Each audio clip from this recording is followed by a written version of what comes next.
नमस्कार, स्वागत है आप सभी का। आप देख रहे हैं एनएमएफ न्यूज, आपके साथ मैं हूं नमता चौधरी। आखिरकार वो दिन नजदीक आ ही गया जब महाराष्ट्र में स्थानीय निकाय चुनावों के लिए मतदान होगा। 246 नगर परिषदों और 42 नगर पंचायतों के लिए मतदान 2 दिसंबर को होगा और इसके लिए पूरी तैयारियां महाराष्ट्र में देखी जा रही हैं। इसके अलावा तमाम राजनीतिक दल एडी चोटी का जोर लगाते हुए नजर आए हैं अपने पक्ष में जनता को लाने के लिए, उन्हें लुभाने के लिए और वोट बैंक की राजनीति करने के लिए। इस बीच हमने देखा कि तमाम मुद्दों को हवा दी गई, ऐसे ऐसे मुद्दों को हवा दी गई जिनका कोई सिर पैर नहीं था। लेकिन अब देखने वाली बात यह होगी कि 2 दिसंबर को जब मतदान होगा, उसके बाद जब नतीजे आएंगे तो ये नतीजे किसके पक्ष में जाएंगे। बहरहाल इन सबके बीच एक बड़ा फैसला देवेंद्र फडणवीस की सरकार की तरफ से लिया गया है और इस फैसले में कहा गया है कि 2 दिसंबर को हर किसी को पेड लीव दी जाएगी, यानी महाराष्ट्र में अवकाश रहेगा 2 दिसंबर के दिन, ताकि लोग अपने मत का इस्तेमाल कर सकें। जी हां, महाराष्ट्र सरकार की तरफ से शुक्रवार को एक आदेश जारी हुआ और कहा गया कि जिन जिलों में 2 दिसंबर को मतदान होना है, वहां के कर्मचारियों को वोट डालने के लिए पेड लीव दी जाएगी, यानी उनको छुट्टी दी जाएगी और उसके पैसे भी नहीं कटेंगे।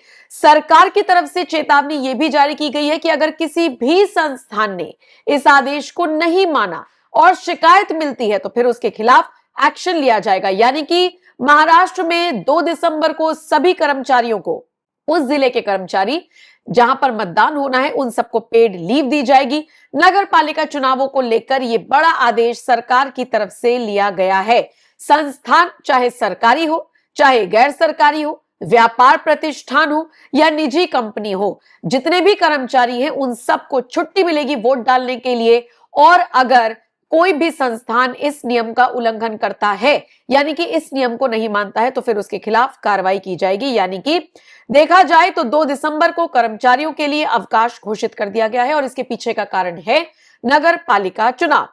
आपको बताते चले ये फैसला इसलिए लिया गया है ताकि हर नागरिक अपने मत का इस्तेमाल कर सके। पिछली बार ये खबर आई थी पिछले चुनावों में कि कई संस्थानों ने अपने कर्मचारियों को छुट्टी नहीं दी थी, जिसके बाद ये कर्मचारी अपना वोट नहीं डाल पाए थे।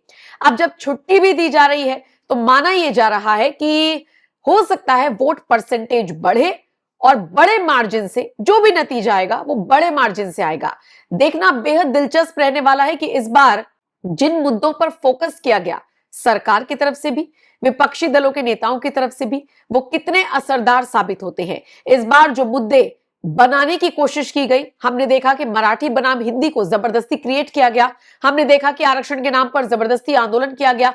इन सब का कितना इंपैक्ट पड़ेगा ये भी देखने वाली बात होगी। और महाराष्ट्र सरकार ने इन मुद्दों को जिस तरीके से हैंडल किया, उसके बाद महाराष्ट्र की जनता किसके पक्ष में जाएगी, देखने वाली बात होगी। लेकिन फिलहाल तो आपको बताते चले कि श्रम विभाग के अधीन आने वाले सभी प्रतिष्ठान, फैक्ट्रियां, दुकानें, hotel, IT companies, mall, retail outlet इस आदेश का पालन करने के लिए बाध्य होंगे।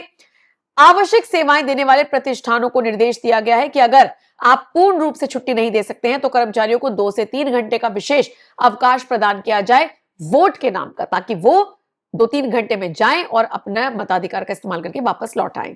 तो ये आदेश आया है सरकार की तरफ से। अब इसका कैसे पालन होता है ये देखने वाली बात होगी। आप क्या राय रखते हैं इस खबर पर? कमेंट सेक्शन में आप अपनी राय हमें जरूर दें। बाकी अपडेट्स के लिए आप एनएमएफ न्यूज की वेबसाइट www.newsnmf.com पर भी विजिट कर सकते हैं। बहुत बहुत शुक्रिया इस वीडियो को देखने के लिए।